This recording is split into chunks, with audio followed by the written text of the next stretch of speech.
후보자는 과거에 왜 당나라 군대가 되는가? 정치권의 인사개입, 줄 세우기로 근주의 체계가 와해됐기 때문이다. 이런 말을 했죠. 계엄 준비를 위해서 가장 충성스러운 사람을 지휘직에 채워 넣었습니까? 아니면 그런 사람만 지금 계속 고르고 있죠? 후보자, 질문입니다. 대답하세요. 최근 이준우 수방사령관, 각종군 특전사령관, 여인영 방첩사령관을 한남동 공간으로 불렀죠. 출입 기록을 남기지 않으려고 입구에서 경호처 직원의 안내로 불러들여서 무슨 얘기했습니까? 계엄 이야기 안 했습니까? 내란 예비 음모로 비칠 수 있음을 명심하십시오. 네, 박선우 의원님 수고하셨습니다. 후보자님, 지금 박선원 의원님께서 질의를 하셨는데 특히 그 요점 중에 하나가 대통령실 이전과 관련돼서 대통령의 생존성을 국군 통수권자의 생존성을 얘기를 하셨거든요. 문재인 정부에서도 광화문 시대를 열겠다 그러면서 유흥준 전 문화재청장을 중심으로 해서 퇴근길에 국민들을 만나겠다 이렇게 말씀하시면서 이전하는 거를 검토하셨었거든요. 그러면 그때의 생존성 또 그때 걸 다 포함을 해서 검토를 하셨는지 그런 부분도 해서 답변을 좀 해주시기 바랍니다. 네, 위원장님 감사합니다.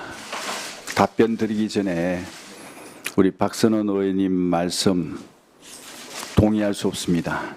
대부분이 사실이 아닌 것을 가지고 여러 가지 선동적인 말씀하시는데 이 자리는 선동하는 의혹을 제기하고 문제를 지적하는데 선동하는 이게 무슨 말이에요? 선동이라뇨? 우선 아니 저기 아니 선동이에요. 내가 이쪽에서 다 증거를 제시해서 이야기했는데 아니 답변을 계속 하시지요. 예, 선동하는 자리가 아니라 청문회 그야말로 듣는 자리입니다. 한간에는 계엄령 대비를 위한 친정체제를 구축 중이다. 그래서 후보자의 용도가 그것이다 라고 하는데 저는 근거 없다라고 생각지 않습니다. 후보자를 중심으로 대통령실과 국방부, 방첩사, 수방사가 하나의 라인으로 구축될 수 있습니다. 그것은 다음에 제가 지적하겠는데요. 방첩사라는 것은 군의 견제와 감시 기능, 특히 인사 조직에 대한 정보를 틀어지고 있죠.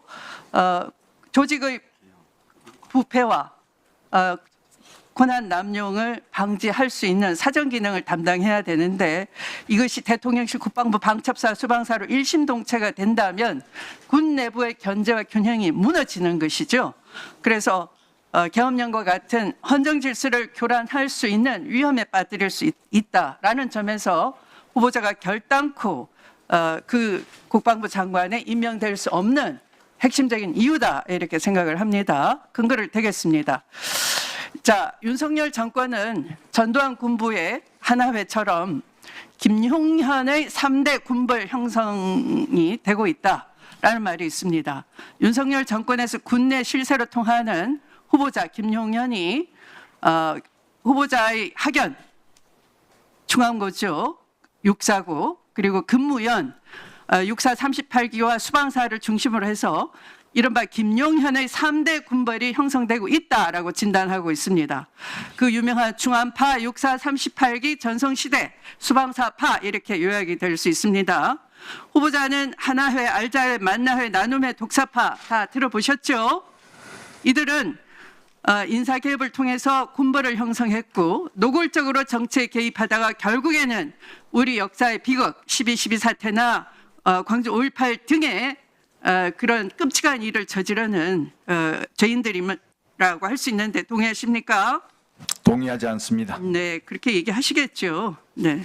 자, 중안파를 예로 들어보겠습니다. 후보자를 비롯해서 여인형 방첩사령관 아시죠? 박종선 777 사령관 아시죠? 자, 여인형 방첩사령관 뭐 대답을 안 하십니까? 제가 제보를 받았는데요. 차남이 있어요. 아마 구사단 일산소재 본부에서 근무하고 있다라고 알려져 있는데 한번 보실까요? 이 차남을 통해서 이런 얘기가 빠르게 돌고 있습니다. 고등학교 선배인 경호처장이 우리 아빠 밀어준대. 윤석열 임기 안에 우리 아빠 대장까지 달 것 같아. 결국은 육참 총장 임명될 거야. 이렇게 수차례 자랑을 하고 다닌다고 합니다. 네. 이 사람에 대해서 여인영 장군에 대해서는 너무 빨리 진급하고 있어요. 초고속 승진을 하고 있습니다. 보직도 핵심 보직, 꽃보직에 들어가고 22년 12월에는 중장 진급 코스로 불려 요직으로 손꼽히는 육참 정보작전부장으로 영전이 됐어요. 1년도 채 안 돼서 2023년 11월에는 중장으로 진급했고 현재 방첩사령관으로 나갑니다. 자, 후보자가 중앙고 후배 여인영 사령관 밀어주고 있는 거 맞습니까? 인정하지 않습니다. 네, 윤석열 임기 내 대장까지 세울 계획입니까? 동의하지 않습니다. 네, 한번 지켜보겠습니다. 이렇게 장성급 중에 중앙고 출신이 주요 보직을 맡은 적이 있었습니까? 같은 학교 동문끼리 사조직화로 구축이 된다면 자, 국방부 장관과 방첩사령관 같은 고등학교 출신 임명된 적 없어요. 아까 얘기한 대로 국정원 역할을 해야 되는 방첩사의 고유 기능 견제와 감시 제대로 될 수 있겠습니까? 제대로 된 역할이 할 수 있겠습니까? 한동훈 법무부 장관 한 거 봤죠? 민간 관료에 대해서 인사정보 틀을 쥐고 과거 민정에서 담당하던 걸 본인이 직접 수행을 했어요.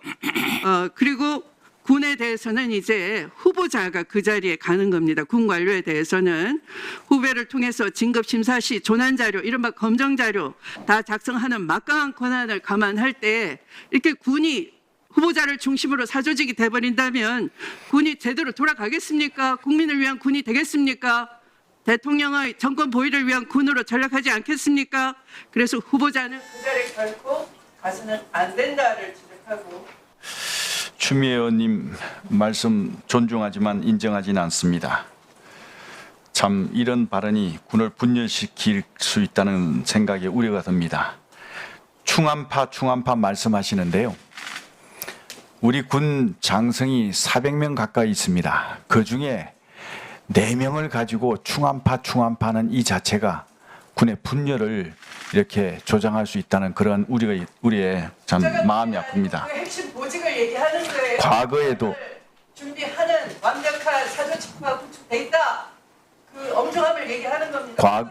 그래서 2017년 계엄 문건과 인사 시스템적으로 너무 유사하게 가고 있다라는 입장이거든요. 뭐 말씀드리자면 뭐 합동수사단장부터 시작을 해서 계엄 건의를 할 수 있는 행안부 장관, 국방부 장관, 그 다음에 777 사령관 역시도 서울에 보시면 아시겠지만 도감청을 특수정보를 위주로 하다 보니까 이게 지금은 북한과 관련된 특수정보를 취급하고 있지만 이게 국내적으로 돌아섰을 때는 이제 서울에 보면 영화에 나왔던 거와 같이 통신이 전부 이렇게 인터셉트 되는 그런 현상들도 일어나고요. 그 다음에 막강한 권력이라고 할 수 있는 방첩사령관이 합동수사단장이잖아요. 이런 인사가 그동안은 없었죠. 근데 이게 너무나 우연치고는 이전에 계엄 문건과 관련돼서 계엄 문건과 유사하게 인사 시스템이 일어나고 있다. 그래서 이런 지적을 하고 검증을 하는 거는 어찌 보면 당연한 거다. 국회의 권리라. 이렇게 생각을 합니다. 제 의견을 말씀드렸고요.